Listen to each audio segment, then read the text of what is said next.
और मैं आपको आमंत्रित करना चाहूँगा कि नहीं, ये ताली अच्छी नहीं है, ये ताली अच्छी नहीं।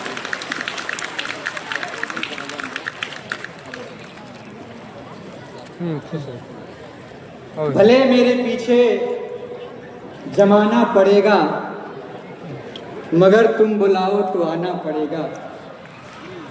भले मेरे पीछे जमाना पड़ेगा, मगर तुम बुलाओ तो आना पड़ेगा। और अभी ताली बजाने का मन तो नहीं है, लेकिन मैं यदि कहूँगा तो बजाना पड़ेगा। एक बार जोरदार ताली। बहुत बहुत धन्यवाद प्रवीण सर।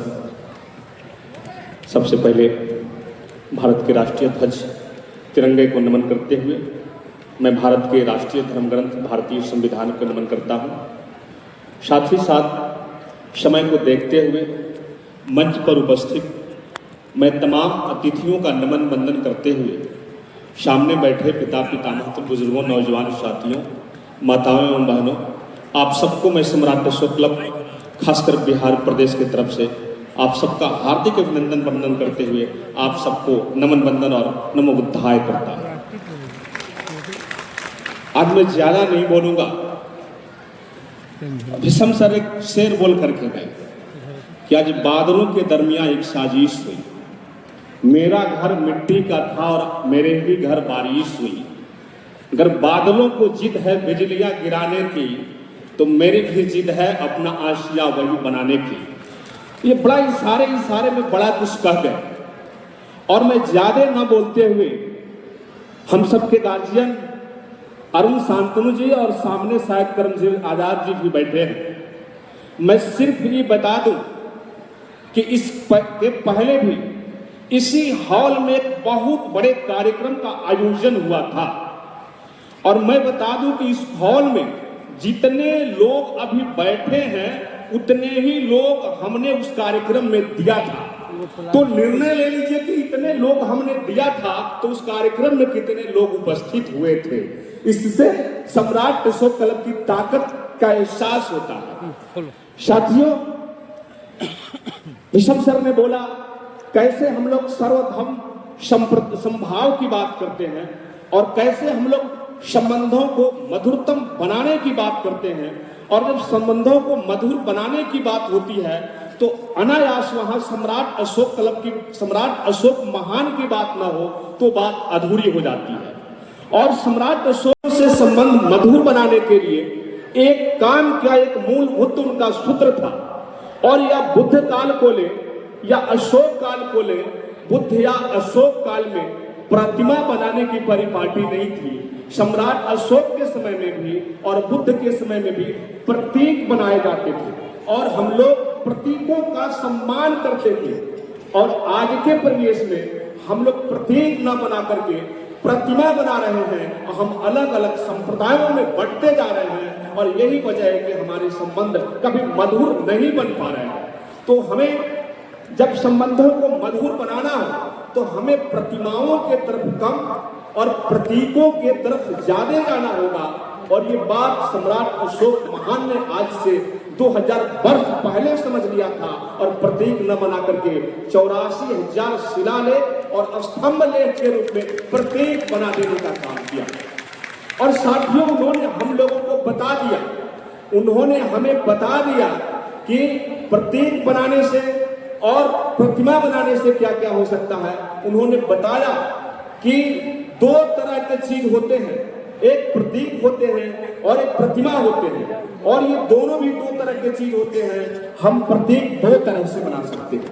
एक प्रतीक वैसा बना सकते हैं जिसको हम सांप्रदायिक प्रतीक कहते हैं, एक सांप्रदायिक प्रतीक, और दूसरा जो होता है राष्ट्रीय प्रतीक होता है। तो सम्राट अशोक या बुद्ध काल में जो भी प्रतीक बनाए गए वे सारे के सारे प्रतीक राष्ट्रीय प्रतीक बनाए गए, कोई सांप्रदायिक प्रतीक नहीं बनाए गए।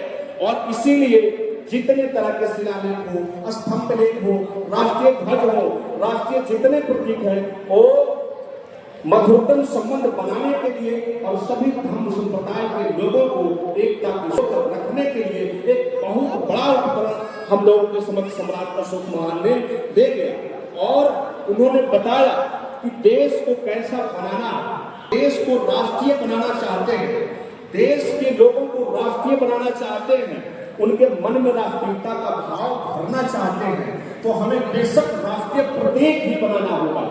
और यदि हम देश को सांप्रदायिक बनाना चाहते हैं तो राष्ट्रीय प्रतीकों को कम करके सांप्रदायिक प्रतीकों को अधिक से अधिक संख्या में बनाना होगा।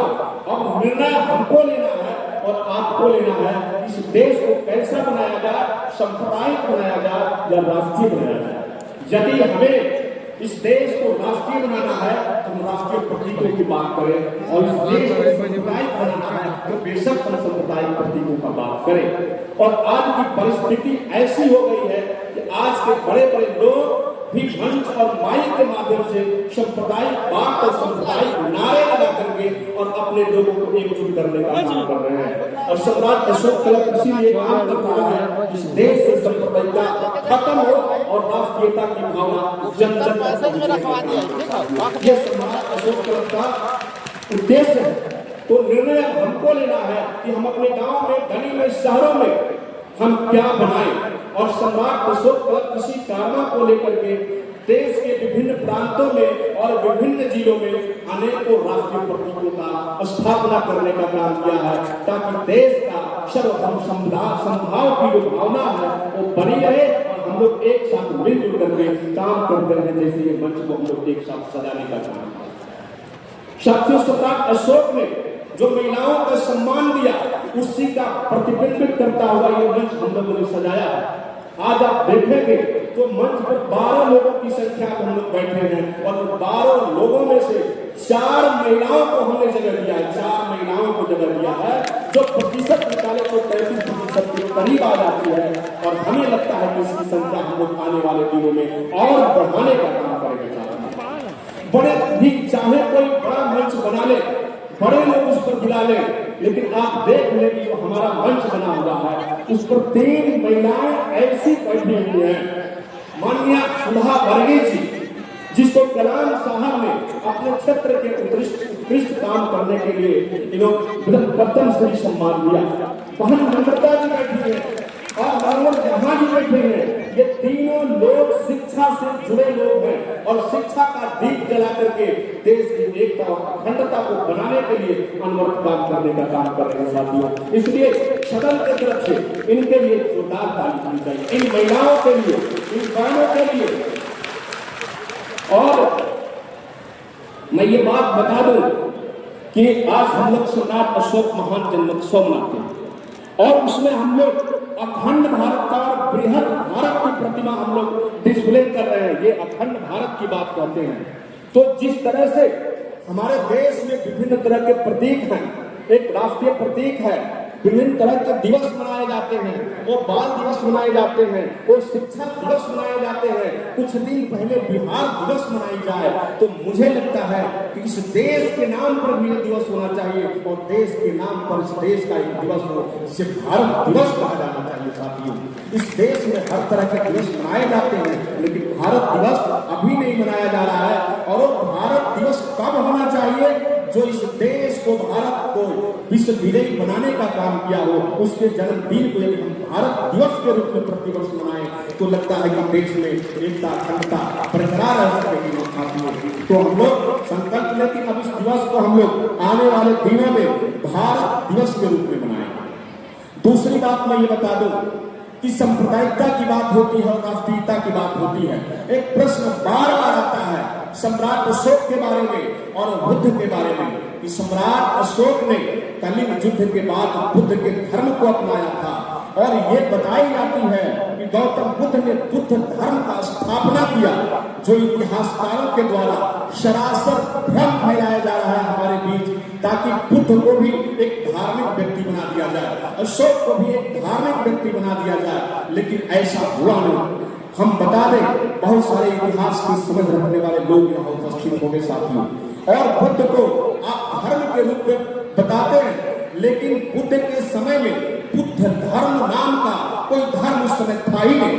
बुद्ध धर्म नाम का कोई धर्म था ही नहीं जिसको सम्राट अशोक ने कलिंगा के बाद अपना लिया।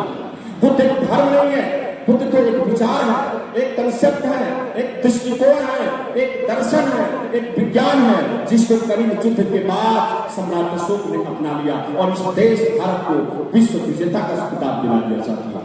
तो सम्राट अशोक और बुद्ध धार्मिक नहीं हो सकते हैं और इसीलिए बुद्ध के जयंती को या अशोक के जयंती को हम धार्मिक उत्सव को रूप में न लेकर के एक राष्ट्रीय पर्व के रूप में मनाने का हम लोग परिपाटी शुरू कर रहे हैं और इसमें हर तरह के लोगों को समाहित करने का हम लोग प्रयास करने का काम कर रहे हैं। साथियों, समय बहुत कम है, मैं ज्यादा नहीं बोलूंगा, लेकिन मैं फिर से धन्यवाद दूंगा कि आज जिस तरह से हम लोग कार्यक्रम शुरू किए थे और जिस तरह से हमको डर बना हुआ था कि हमारे कार्यक्रम का क्या होगा, उस तरह से आप लोग इतने धैर्य के साथ इतनी देर तक हम लोगों ने कार्यक्रम को देखा, सुना और यह स्पष्ट कर दिया कि आप लोग सम्राट अशोक क्लब के कार्यक्रम में उपस्थित हुए हैं, किसी अन्य कार्यक्रम के लिए उपस्थित नहीं हुए हैं। इसी के साथ मैं अपने बातों को विराम दूंगा। फिर से एक बार जय बुद्ध, जय अशोक, जय भारत। अच्छा ठीक है, हम समझ गए, हम